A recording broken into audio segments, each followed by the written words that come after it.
जब आप इंटरव्यू देने जाते हो तो एचआर आपका सीवी या रिज्यूम चेक करता है। तो सीवी बेसिकली 3 से 4 पेजेस का होता है, जिसमें आपने डिटेल में लिखना होता है कि आपके अकम्पलिशमेंट है, कौन से रिसर्च पेपर्स आपने पब्लिश कराए हैं। तो बेसिकली जो एक्सपीरियंस्ड लोग होते हैं, जिनको 15-20 साल का एक्सपीरियंस होता है, या लेक्चरर प्रोफेसर टाइप्स की जो रिक्वायरमेंट निकलती है, उनके लिए सीवी बनता है। बट जो फ्रेशर्स होते हैं या जिनका 10 साल से कम एक्सपीरियंस है, उनके लिए रिज्यूम काफ़ी है। तो resume is a 1 pager document जहां आपकी सारी डिटेल्स आएंगी। तो आज हम बात करेंगे कि रिज्यूम बनाते कैसे हैं। पहली चीज़, आपने ऊपर अपना बोल्ड में अपना नाम लिखना है, अपना एड्रेस और date of birth and phone number. इन 4 चीज़ों के अलावा कुछ और नहीं मेंशन करना, और ये 4 चीज़ें बहुत ज़रूरी है। कई बार मैंने देखा लोग डेट ऑफ बर्थ नहीं लिखते हैं।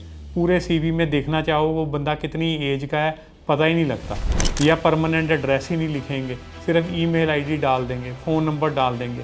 बट बेसिकली हमें ये 4 चीज़ें लिखनी ज़रूरी है, name, address, date of birth और फ़ोन नंबर। उसके बाद आपने प्रोफेशनल सिनॉप्सिस लिखना है, या कई लोग करियर ऑब्जेक्टिव लिखते हैं, या कुछ लोगों ने समरी की हेडिंग भी दी होती है।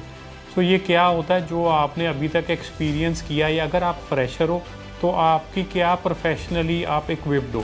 आई am a fast learner and equipped with creative skills of designing, कुछ ऐसे अगर आप हो।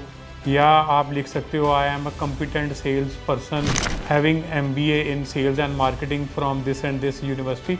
सो उससे क्लियर हो कि आपका प्रोफेशनली क्या क्वालिफिकेशन है और आप किस फील्ड में अपना करियर बनाना चाहते हो। थर्ड थिंग है वर्क एक्सपीरियंस। वहाँ पे आपने लिखना है कौन सी डेट से लेके कौन सी डेट तक आपने काम किया है। लेट्स सपोज मार्च 2023 से मार्च 2023 से मैंने फरवरी 2024 तक काम किया। सो मैं लिख दूंगा मार्च 2023 टू फरवरी 2024। उसके नीचे मैं लिखूंगा कौन सी कंपनी में मैंने काम किया, और नीचे मेरा क्या डेजिग्नेशन था, और एक लाइन में मेरा क्या KRA था, मैं वहाँ क्या काम करता था।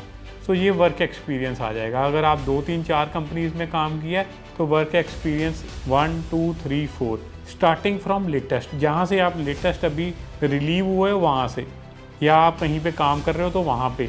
वो सारी चीज़ें लिखने के बाद आपने लिखना है मेजर अकम्पलिशमेंट्स या project undertaken.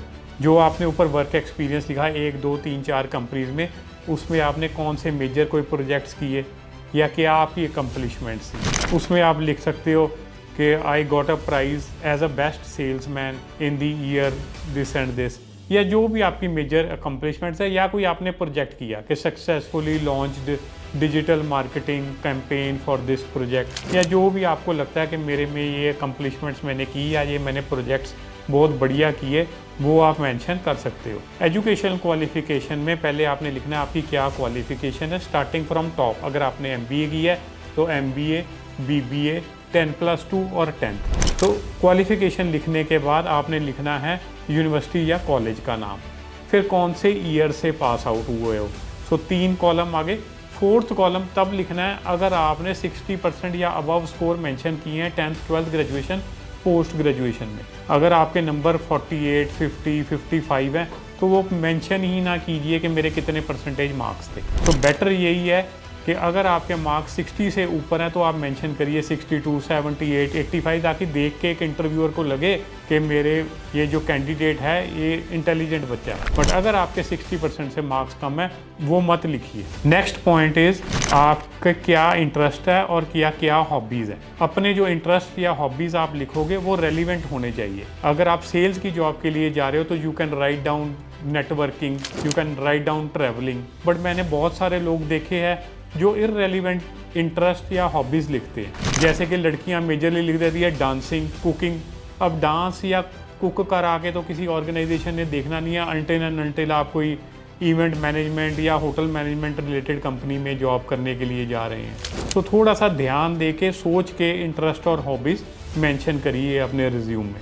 Next point is आपने कौन सी सर्टिफिकेशंस की या कौन से ऐड ऑन कोर्सेज़ किए कि मैंने डिजिटल मार्केटिंग में ये कोर्स किया या मैंने आर्टिफिशियल इंटेलिजेंस में ये कोर्स किया या मैंने ट्रेन दी ट्रेनर प्रोग्राम किया। तो वो आप अलग से सर्टिफिकेशन के अंडर ये चीज़ें लिख सकते हो कि ये मैंने ये सर्टिफिकेट्स किए। Next point can be awards and accolades. तो आपने अभी तक अपनी ज़िंदगी में, चाहे वो पढ़ाई है चाहे आप नौकरी के टाइम, आपने कौन से अवार्ड्स लिए। It can be I was second in 400 meter race. It can be I got a consolation prize in painting. तो कुछ भी आपने किया, कोई भी आपको अवार्ड मिला, वो जरूर मेंशन कीजिए। और लास्ट में आपने पर्सनल इंफॉर्मेशन देनी है जिसमें आपने अपना father's name, email ID, marital status और जेंडर मेंशन करना है। इसके अलावा नहीं मेंशन करना।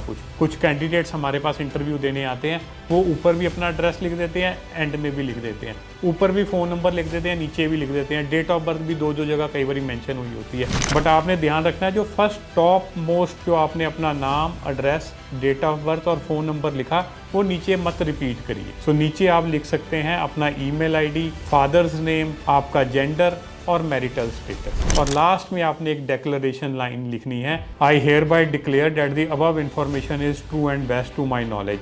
ऐसे करके आपने नीचे सिग्नेचर करने हैं और लेफ्ट साइड में आपने प्लेस और डेट लिखनी है। आप जहाँ पे इंटरव्यू देने जा रहे हो, लेट सपोज आप मेरठ में जा रहे हो तो आपने प्लेस में लिखना है मेरठ और डेट, उस दिन की डेट डालनी है और सिग्नेचर ज़रूर करने हैं। मैक्सिमम कैंडिडेट्स जब इंटरव्यू के लिए आते हैं अपने सिग्नेचर्स नहीं किए होते उन्होंने रिज्यूम।